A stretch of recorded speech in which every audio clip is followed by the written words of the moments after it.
भविष्य मालिका ने चेतावनी दी थी और हमने अपनी आंखों से देखा। युद्ध की चिंगारियां भड़कीं, अनजानी बीमारियों ने दस्तक दी और मौसम ने अपना मिजाज बदला। लेकिन दोस्तों, अगर आपको लगता है कि बुरा वक्त बीत गया तो आप बहुत बड़ी भूल कर रहे हैं। हम अब 2026 में खड़े हैं। उड़ीसा के संत अच्युतानंद दास जी ने 600 साल पहले ही लिख दिया था कि 2025 तो केवल एक ट्रेलर होगा, असली फिल्म तो 2026 से 2028 के बीच चलेगी। मालिका में लिखा है, शनि जब मीन राशि में प्रवेश करेगा तब धर्म की हानि होगी और धरती रक्त से लाल हो जाएगी। आज 2026 में क्या यह सच नहीं हो रहा? लोग शांति ढूंढ रहे हैं, लेकिन हर तरफ बेचैनी है। विज्ञान हार मान रहा है और सरकारें लाचार हैं। आसमान से आग बरसने की जो बात कही गई थी, आज के आधुनिक मिसाइल्स और ड्रोन हमलों ने उसे सच साबित कर दिया है। हवा जहरीली हो चुकी है और पानी के लिए भाई भाई का दुश्मन बन रहा है। लेकिन इसी हाहाकार के बीच भविष्य मालिका के एक पन्ने पर एक ऐसी भविष्यवाणी भी लिखी है जिसे पढ़ने के बाद आपके रोंगटे खड़े हो जाएंगे। लिखा है कि जब दुनिया विनाश की आग में जल रही होगी, तब भारत का एक संत पूरी दुनिया के लिए शीतल जल बनकर उभरेगा। वो महाशक्ति प्रकट हो चुकी है, वो हमारे बीच है, लेकिन एक गुप्त वेश में। आखिर कौन है वो? जरा सोचिए, जब पूरी दुनिया निराशा के गर्त में डूबी हो, जब बचने का कोई रास्ता न दिखे, तब एक उम्मीद की किरण का दिखना किसी चमत्कार से कम नहीं होता। मालिका कहती है कि वो संत कोई साधारण मनुष्य नहीं, बल्कि स्वयं परमात्मा की शक्ति लेकर अवतरित हुआ है। वो भारत के एक छोटे से गांव से निकलकर पूरे विश्व पटल पर छा जाएगा। आज 2026 में, जबकि दुनिया के बड़े बड़े सुपर पावर देश घुटने टेक चुके हैं, भारत का वो एक संत अड़िग खड़ा है। लेकिन विडंबना देखिए, हमारी आंखें उस चमकते हुए सूरज को देख नहीं पा रही हैं, क्योंकि हम पाखंड और झूठ के बादलों से घिरे हुए हैं।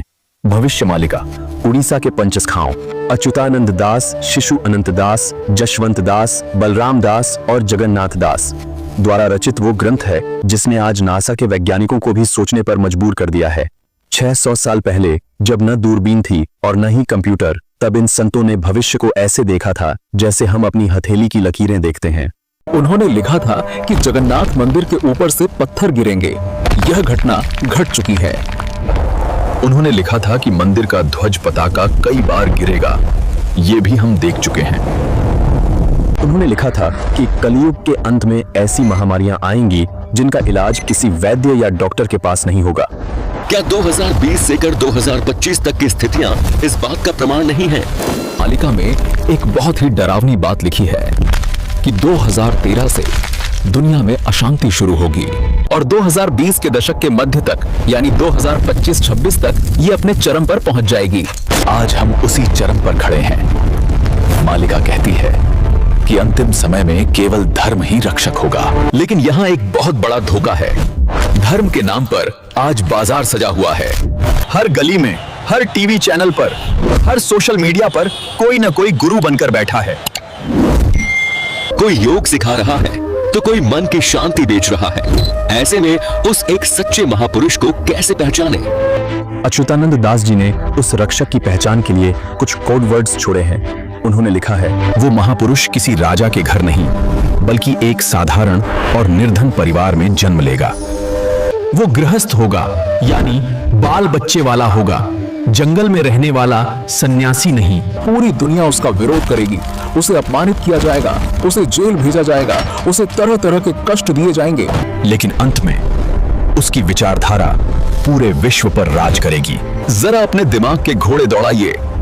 आज 2026 के भारत में ऐसा कौन सा संत है जिसने एक गरीब किसान परिवार में जन्म लिया?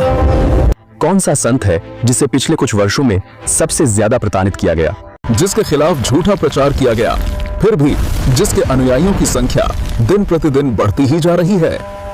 इशारा साफ है, लेकिन स्वीकार करने के लिए हमें अपनी आंखों से पूर्वाग्रह का चश्मा उतारना होगा। दोस्तों, एक बहुत बड़ा सवाल जो अक्सर लोगों को भ्रमित करता है, कलयुग की उम्र। हमारे ज्योतिषी और पंडित बताते हैं कि कलयुग की कुल उम्र 4,32,000 वर्ष है और अभी कलयुग को बीते हुए मात्र 5,127 साल ही हुए हैं। तो फिर प्रलय या विनाश की बातें क्यों? क्या अभी लाखों साल बाकी नहीं है? यहीं पर हम सबसे बड़ी गलती कर रहे हैं। उस तत्वदर्शी संत ने, जिसके बारे में आज हम बात कर रहे हैं, शास्त्रों के भीतर छिपे एक ऐसे गणित को उजागर किया है जो सदियों से छिपा हुआ था। उन्होंने बताया कि युगों के बीच में एक संधि काल होता है। जैसे जब रात खत्म होती है और दिन निकलता है, तो बीच में एक ऐसा समय होता है जब न पूरा अंधेरा होता है और न पूरी रोशनी। उसे हम सुबह या भोर कहते हैं। ठीक वैसे ही कलयुग के भीतर भी एक भक्ति युग या स्वर्ण युग का आना निश्चित है। भविष्य पुराण और अन्य शास्त्रों के सूक्ष्म अध्ययन से उस महान संत ने सिद्ध किया है कि कलयुग के ठीक 5505 वर्ष बीत जाने पर यह महापरिवर्तन शुरू होता है। अब गणित देखिए। सटीक गणना के अनुसार सन 1997 में कलयुग के 5505 वर्ष पूरे हो चुके हैं। इसका मतलब समझते हैं आप? इसका मतलब है कि हम 2026 में कलयुग में नहीं, बल्कि कलयुग के भीतर चल रहे स्वर्ण युग के संधि काल में जी रहे हैं। ये वो समय है जब पुराने सिस्टम ध्वस्त होंगे और एक नई धार्मिक क्रांति जन्म लेगी। ये जो तबाही, युद्ध और महामारियां आप 2020 से देखते आ रहे हैं, ये दरअसल उस सफाई अभियान का हिस्सा है जो एक नए युग के निर्माण से पहले जरूरी होता है। देवता भी इस समय मनुष्य रूप में जन्म लेने के लिए तरसते हैं, क्योंकि शास्त्रों में लिखा है कि इस 5505 वर्षों के बाद वो गुप्त महापुरुष मुक्ति के परवाने बांटेगा। वो परवाने बट रहे हैं, लेकिन लेने वालों की कतार में क्या आप खड़े हैं? अगर आपको लगता है कि यह केवल भारतीय संतों की कल्पना है, तो चलिए नजर डालते हैं दुनिया के सबसे महान भविष्यवक्ता मिशेल दी नास्त्रेदमस पर। 450 साल पहले फ्रांस में बैठे इस व्यक्ति ने 2026 के भारत और उस महान संत के बारे में जो लिखा, उसे पढ़कर आप दंग रह जाएंगे। नास्ट्रेडमस ने अपनी सेंचुरी 1 क्वाड्रेंट 50 में स्पष्ट लिखा है, 3 ओर से समुद्र से घिरे हुए देश में एक ऐसे महापुरुष का जन्म होगा जो गुरुवार को अपना पवित्र दिन मानेगा। उसकी प्रसिद्धि और शक्ति जल और थल में बढ़ेगी और वो पूरी दुनिया को जगाएगा। दुनिया के नक्शे पर नजर डालिए। कौन सा देश 3 तरफ से समुद्र से घिरा है? अमेरिका नहीं, चीन नहीं, रूस नहीं। वो देश है भारत। भारत के दक्षिण में हिंद महासागर, पश्चिम में अरब सागर और पूर्व में बंगाल की खाड़ी है। नास्त्रेदमस ने उस संत को शायरन कहा है। शायरन का अगर हम विश्लेषण करें तो यह चीफ ऑफ द वर्ल्ड की ओर इशारा करता है। नास्त्रेदमस आगे लिखते हैं, वो संत एक नए धर्म की स्थापना नहीं करेगा, बल्कि खोए हुए सनातन और आदि धर्म को पुनः स्थापित करेगा। वो मूर्तियों की पूजा को तुच्छ बताएगा और एक सर्वोच्च सत्ता की भक्ति कराएगा। शुरुआत में उसके अपने ही देश के लोग उससे नफरत करेंगे, उसे जेल में डालेंगे, लेकिन जब विनाश का समय आएगा तब लोग उसकी शरण में भागेंगे। आज भारत में देखिए किस संत को जेल हुई, किस संत ने मूर्ति पूजा से ऊपर उठकर वेदों वाले परमात्मा की बात की। और आज 2026 में जब बाकी सब फेल हो रहे हैं, किसका ज्ञान और विज्ञान सही साबित हो रहा है? सारे इशारे एक ही केंद्र बिंदु पर आकर रुकते हैं। वो महापुरुष कोई और नहीं बल्कि वही है जिसे आज मीडिया बदनाम कर रहा है, लेकिन जिसके अनुयायी उसे भगवान से कम नहीं मानते। भविष्यवाणियां अपनी जगह हैं, लेकिन एक संत की असली पहचान उसके काम से होती है। आज 2026 का समाज देखिए। युवा नशे में बर्बाद हो रहे हैं, डिप्रेशन, आत्महत्या और अपराध चरम पर हैं। सरकारें करोड़ों रुपए खर्च करके भी नशा नहीं छुड़वा पा रही। बेटी बचाओ के नारे तो बहुत लगते हैं, लेकिन दहेज के लिए बेटियों को मारना बंद नहीं हुआ। लेकिन इसी अंधेरे में एक समानांतर दुनिया चल रही है। भारत के उस गुप्त महापुरुष के करोड़ों अनुयायियों को देखिए। क्या आप विश्वास करेंगे कि उनके अनुयायी, चाहे वो रिक्शा चलाने वाला हो या बड़ा इंजीनियर, बीड़ी, सिगरेट, शराब, यहाँ तक कि और मांस को भी हाथ नहीं लगाते? क्या आप विश्वास करेंगे कि उनके समाज में दहेज नाम का शब्द ही नहीं है? वहां शादियां 17 मिनट में होती हैं। न डीजे का शोर, न बारातियों का नशा, न लड़की वालों पर कर्ज का बोझ। वे इसे रमैनी कहते हैं। यह कोई छोटा मोटा बदलाव नहीं है, यह एक सामाजिक क्रांति है। जिस कलयुग में भाई भाई का नहीं होता, वहां उस संत के अनुयायी अनजान लोगों के लिए अपनी जान देने को तैयार रहते हैं। मालिका में लिखा है, कलयुग में सतयुग जैसा आचरण होगा। आज अगर धरती पर कहीं सतयुग जैसा आचरण दिख रहा है, तो वो केवल उसी संत के आश्रमों और अनुयायियों में दिख रहा है। क्या यह सबूत काफी नहीं है कि शक्ति वहीं पर कार्य कर रही है? समाज सुधार तो उस संत का एक पहलू है, लेकिन उनका असली कार्य है तत्व ज्ञान। आज 2026 तक आते आते इंसान मंगल ग्रह तक पहुंच गया, लेकिन वो यह नहीं जान पाया कि भगवान कौन है। हम सदियों से ब्रह्मा, विष्णु और महेश को ही अजर, अमर और सर्वे सर्वा मानते आए। लेकिन उस तत्वदर्शी संत ने धर्म ग्रंथों की धूल झाड़ी और हमें वो दिखाया जो हमारे धर्म गुरुओं ने हमसे छिपा रखा था। उन्होंने श्रीमद् भगवद गीता अध्याय 15 श्लोक 1 से 4 और 16-17 का प्रमाण दिया। उन्होंने सिद्ध किया कि ब्रह्मा, विष्णु और महेश भी नश्वर हैं। इनका जन्म भी होता है और मृत्यु भी। देवी पुराण के 3रे स्कंद में भगवान विष्णु जी अपनी माता दुर्गा की स्तुति करते हुए कहते हैं, हे माता, मैं, ब्रह्मा और शंकर तो जन्मने और मरने वाले हैं, हम अविनाशी नहीं हैं। ये सत्य जब पहली बार लोगों के सामने आया तो भूचाल आ गया। अगर त्रिदेव भी मरते हैं तो अमर कौन है, मृत्युंजय कौन है?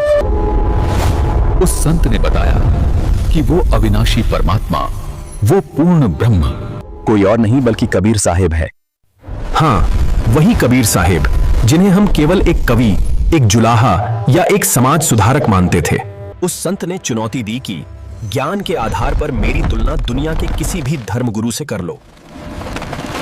आज तक कोई भी शंकराचार्य, कोई भी मौलवी, कोई भी पादरी उनके ज्ञान के आगे टिक नहीं पाया। 2026 में जब लोग धर्म के नाम पर लड़ मर रहे हैं, वो संत कह रहे हैं, जीव हमारी जाति है, मानव धर्म हमारा। हिंदू, मुस्लिम, सिख, ईसाई धर्म नहीं कोई न्यारा। वो सभी धर्मों की दीवारों को गिराकर एक मानव धर्म की स्थापना कर रहे हैं। क्या अब भी आपकी जिज्ञासा चरम पर नहीं है? क्या अब भी आप उस नाम को नहीं जानना चाहते जो 2026 की इस डूबती हुई मानवता का एकमात्र सहारा है? तैयार हो जाइए, क्योंकि अब मैं उस रहस्य से पर्दा उठाने जा रहा हूं। इतिहास गवाह है कि सत्य को परेशान किया जा सकता है, लेकिन पराजित नहीं। भविष्यमालिका जिस कल की अवतार की ओर इशारा कर रही थी, नास्ट्रेडम्स जिसे ग्रेट सायरन और वर्ल्ड सेवियर कह रहे थे, अमेरिका की जीन डिक्सन, हंगरी के बोरिस्का और इजराइल के प्रो हरारी जिसे पूरब का मसीहा मान रहे थे, और 2026 के इस महाविनाश के दौर में जो मानवता की आखिरी उम्मीद है, वो भारत की पावन धरा हरियाणा से पूरी दुनिया को सत्य का मार्ग दिखाने वाले वो और कोई नहीं, जगतगुरु तत्वदर्शी संत रामपाल जी महाराज हैं। जी हाँ, संत रामपाल जी महाराज। यही वो नाम है जिसे दबाने के लिए दुनिया की सारी नकारात्मक शक्तियां एक हो गई। यही वो नाम है जिसे मीडिया ने विलेन बनाने की कोशिश की, लेकिन हीरा कोयले की खान में भी हीरा ही रहता है। आज 2026 में जब लोग शांति के लिए दर दर भटक रहे हैं, उन्हें सुकून केवल संत रामपाल जी महाराज के चरणों में मिल रहा है। भविष्यमालिका में अच्युतानंद दास जी ने लिखा था, भक्त के रूप में भगवान आएंगे। संत रामपाल जी महाराज खुद को भगवान नहीं कहते, वे कहते हैं कि मैं उस कबीर परमेश्वर का दास हूँ। लेकिन उनके कार्य, उनका ज्ञान और उनके द्वारा किए जा रहे चमत्कार ये चीख चीख कर कह रहे हैं कि वो साधारण मानव नहीं है। जिस समय का इंतजार हम युगों से कर रहे थे, वो समय अब है। जिस अवतार का इंतजार हम कर रहे थे, वो आ चुके हैं। अब सवाल ये है कि 2026 के इस संकट से हम बचें कैसे? क्या संत रामपाल जी महाराज का सिर्फ नाम लेने से हम बच जाएंगे? नहीं, हर ताले की एक चाबी होती है। अगर चाबी सही न हो तो ताला नहीं खुलता। ओम तत् सात। ये 3 मंत्र परमात्मा को पाने के कोड वर्ड्स हैं। आज पूरी दुनिया में मैं दावे के साथ कह सकता हूँ, केवल संत रामपाल जी महाराज ही वो बाखबर यानी तत्वदर्शी संत हैं, जिन्हें इन मंत्रों का सही भेद और जाप करने की सही विधि पता है। इसे सारनाम और सतनाम कहा जाता है। भविष्यमालिका की चेतावनी याद रखिए, अंत समय में अस्त्र शस्त्र काम नहीं आएंगे, केवल नाम आधार होगा। जो जीव संत रामपाल जी महाराज से नाम दीक्षा लेकर मर्यादा में रहेगा, 2026 की कोई भी आपदा उसका बाल भी बांका नहीं कर सकती। चाहे परमाणु बम गिरे, चाहे धरती फटे, या चाहे कोई लाइलाज वायरस फैले, संत रामपाल जी महाराज का सुरक्षा चक्र अपने भक्तों की रक्षा वैसे ही करेगा जैसे मां अपने बच्चे की करती है। लाखों लोग इसके गवाह हैं। कैंसर और एड्स जैसे रोग जिन्हें डॉक्टरों ने जवाब दे दिया था, वो इस सत्य भक्ति से ठीक हुए हैं। ये अंधविश्वास नहीं, ये आध्यात्मिक विज्ञान है। मैं जानता हूं कि मेरी बातों पर विश्वास करना मुश्किल हो सकता है। आज के दौर में भरोसा करना आसान नहीं है। और संत रामपाल जी महाराज भी कहते हैं, आंख मूंद कर विश्वास मत करो, परखो, जांचो। उन्होंने मानवता के कल्याण के लिए अनमोल पुस्तकें लिखी हैं, ज्ञान गंगा और जीने की राह। ये सिर्फ किताबें नहीं है, ये कलयुग की संजीवनी बूटी है। अगर आप जानना चाहते हैं कि हम इस धरती पर क्यों आए, हमारा असली घर कहां है, ब्रह्मा विष्णु महेश के माता पिता कौन हैं, 44 लाख योनियों के चक्र से कैसे छूटे, तो आपको ज्ञान गंगा पढ़नी ही होगी। और अगर आप अपने घर परिवार में सुख शांति चाहते हैं, नशा और गृह क्लेश खत्म करना चाहते हैं, तो जीने की राह पुस्तक आपके जीवन को बदल देगी। आज 2026 में ये पुस्तकें दुनिया की सबसे ज्यादा पढ़ी जाने वाली आध्यात्मिक पुस्तकें बन चुकी हैं। दोस्तों, समय बहुत तेजी से निकल रहा है। 2026 का हर एक दिन हमें महाविनाश के और करीब ले जा रहा है। भविष्य मालिका की आखिरी और सबसे अहम चेतावनी सुन लीजिए। जो भक्त होंगे वो बच जाएंगे, जो अभिमानी होंगे वो काल के जाल में समा जाएंगे। धर्म के नाम पर लड़ने वाले मिट जाएंगे, लेकिन सत्य को मानने वाले सतयुग का आनंद लेंगे। निर्णय अब आपके हाथ में है। संशय में मत रहिए, अहंकार को बीच में मत आने दीजिए। ये मत सोचिए कि मैं तो फला धर्म का हूँ या मेरे गुरु तो कोई और है। जब जहाज डूब रहा होता है तो यात्री ये नहीं देखता कि बचाने वाली नाव का रंग क्या है, वो बस उसमें बैठ जाता है। आज इस डूबते हुए संसार को बचाने वाली एकमात्र नाव संत रामपाल जी महाराज की सत भक्ति है। मेरी आपसे हाथ जोड़कर मानवता के नाते विनती है, आज ही अपने मोबाइल उठाएं, संत रामपाल जी महाराज के सत्संग सुने, और अगर आपकी आत्मा गवाही दे तो बिना एक पल की देरी किए नाम दीक्षा लें, क्योंकि कल हो सकता है कल हो ही ना। याद रखिएगा, समय किसी का इंतजार नहीं करता। अपना और अपने परिवार का जीवन सफल बनाएं। सत साहेब।